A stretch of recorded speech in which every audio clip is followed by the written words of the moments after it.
Diz assim o capítulo 12 do Evangelho do Senhor Jesus Cristo, segundo escreveu Marcos.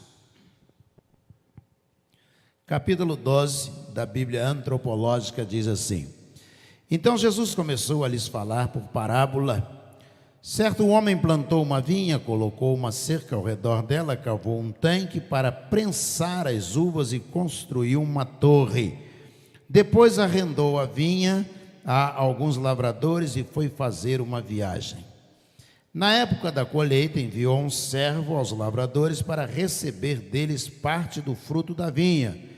Mas eles o agarraram, o espancaram e o mandaram embora de mãos vazias.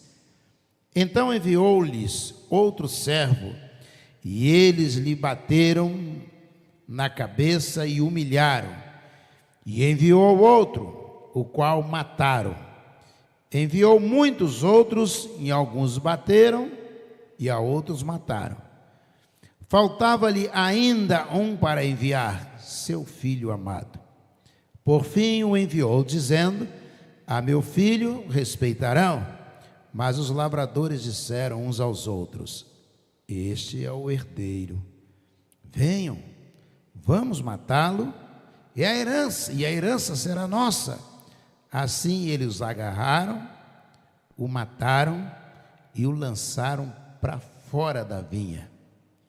E o que fará então o dono da vinha?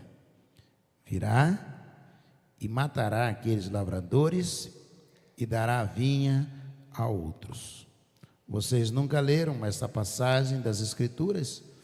A pedra que os construtores rejeitaram tornou-se pedra angular. Isso vem do Senhor e é algo maravilhoso para nós. Vamos orar?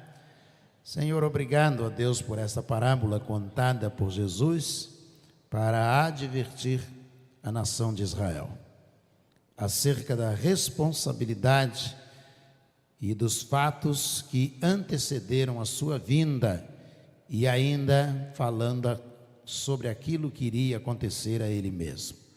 Por isso, Senhor, dá ao nosso coração a tua palavra, o teu querer, para que entendamos o que o Senhor quer. É a nossa oração em nome de Jesus. Amém. Amém? O pastor Joe assumiu a Igreja Batista na Pensilvânia e pregou o primeiro sermão falando a respeito do uso do tabaco. E quando terminou o culto, a pregação, os líderes da igreja chamaram-no para uma reunião e disseram a ele: o senhor não pode pregar contra o uso de tabaco. Na Pensilvânia, naquela época, era permitido as igrejas fumarem, e principalmente o cachimbo. E disseram a ele: o senhor não pode pregar contra o uso de tabaco. E ele disse: por que não? Porque na nossa igreja há muitos plantadores de tabaco, são crentes, vêm às reuniões, participam, são dizimistas, e o senhor não pode pregar contra o tabaco. Acabou a reunião, o pastor Joe foi embora. Domingo seguinte pregou contra a guerra. Quando terminou o culto, o mesmo grupo chamou o pastor e disse: o senhor não pode pregar contra a guerra. E ele disse: por que não? Disse: porque a nossa igreja tem gente que trabalha na indústria bélica, tem acionistas da indústria bélica, que produz armas para a guerra, e o senhor não pode pregar contra a guerra. O pastor Joe terminou a reunião, foi embora. No domingo seguinte, chegaram, tinha uma mesinha à frente assim, na plataforma, tinha um vidro, e no rótulo do vidro estava escrito mel. E aí todo mundo chegou, olhou o vidro, outros curiosos vieram mais perto, e o que tem aí dentro? Esse mel. E outro veio, se aproximou, olhou, mel. Começou o culto, o pastor Joe disse assim: eu preguei contra o tabaco e disseram que não podia pregar, porque há pessoas aqui que plantam, produzem, fabricam, industrializam e vendem o tabaco. Eu preguei contra a guerra e me disseram que não posso pregar contra a guerra, porque há aqui pessoas que trabalham na indústria bélica, há acionistas das indústrias bélicas, daquelas que fabricam armas para a guerra, e que eu não posso pregar. E ele disse: e hoje eu trouxe um pote. Dentro dele há ácido sulfúrico, H2SO4. E eu escrevi nele mel. E eu gostaria de saber quantos irmãos têm coragem, olhando o rótulo, têm coragem de abrir esse pote e confiarem que está escrito mel, e pegarem a colher e ingerirem ácido sulfúrico. Alguém tem coragem? Ninguém se levantou. E ele disse: é isto que vocês estão querendo fazer com o meu sermão. Vocês querem que eu diga que há mel onde há ácido sulfúrico. Vocês querem voltar para casa entendendo, acreditando verdadeiramente que as coisas que fazem mal não fazem mal, porque querem me ensinar que eu diga que elas não fazem mal. A nação de Israel estava numa grande dificuldade, e nós vivemos a mesma realidade, porque não se prega mais sobre o inferno, não se fala mais sobre condenação. Você liga a televisão, as pessoas estão pedindo dinheiro, estão anunciando festas, reuniões, grandes espetáculos, mas ninguém fala que se não aceitar Jesus como Senhor e Salvador, vai descer pelo vale da sombra da morte para a condenação eterna. Jesus reúne essas pessoas e diz a elas: eu quero contar uma parábola para vocês. Havia um homem rico, dono de uma terra. Ele cavou a terra, ele construiu um lagar, ele fez uma prensa para prensar as uvas, e ele construiu uma torre de vigia para vigiar todo o campo. E ele arrendou, entregou nas mãos dos arrendatários. E os arrendatários começaram a cuidar. Quando ele viajou para um local distante, quando chegou o tempo da colheita, ele mandou o mensageiro para receber a parte que cabia, combinado que caberia a ele. E quando receberam o mensageiro, aquele que iria, o credor, para receber em nome do credor, eles olharam e disseram: não vamos pagar. A vinha está na nossa posse. Vamos bater nele. E diz: e bateram, e bateram. E então mandaram que ele fosse embora, sem receber coisa alguma. Ele foi lá e disse ao dono da terra que eles não pagaram, não mandaram dinheiro, não mandaram recurso. E então ele mandou outro e diz: e o segundo que veio, eles mataram. E ele mandou muitos outros, e alguns eles bateram, e outros eles mataram. Até que o dono da terra disse: eu vou mandar o meu filho, eu vou enviar o meu filho, porque eles vão respeitar. Afinal de contas, ele é o herdeiro, ele é o dono, aquele que vai tomar posse um dia da terra. E mandou o filho.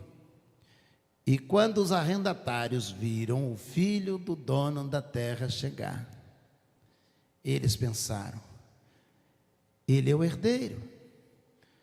Se nós matarmos o herdeiro, ele não terá coisa alguma. A terra será nossa. Nós vamos ficar com a terra. Nós seremos os donos da terra, porque não haverá herdeiro. E eles mataram o filho do dono da terra. E aí Jesus olha nos olhos deles e faz a seguinte pergunta: o que vocês acham que o pai daquele moço que morreu, que vocês mataram, o dono de tudo, o que o pai dele vai fazer quando ele vier?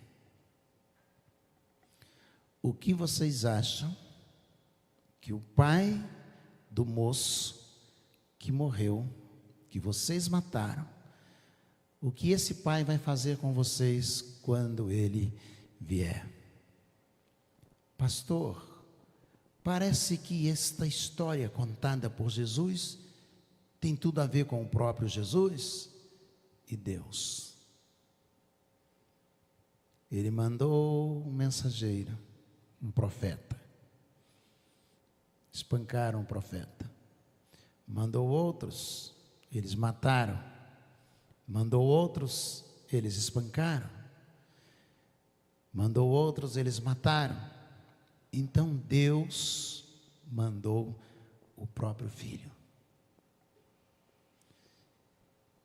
E então, percebendo que era o Filho de Deus, o Filho do dono de tudo, vamos matá-lo. E aí Jesus pergunta, transferindo a pergunta para o reino: o que vocês acham que Deus vai fazer quando Ele vier, sabendo que nós matamos o Filho dele? Essa é a pergunta.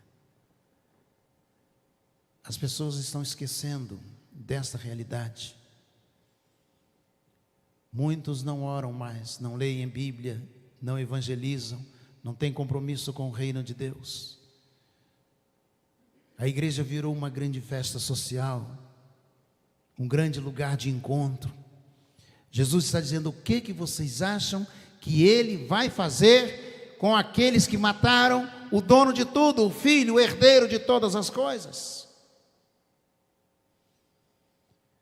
Você sabe quem foi que matou o dono de tudo? Fui eu. Foi você. Jesus morreu em nosso lugar.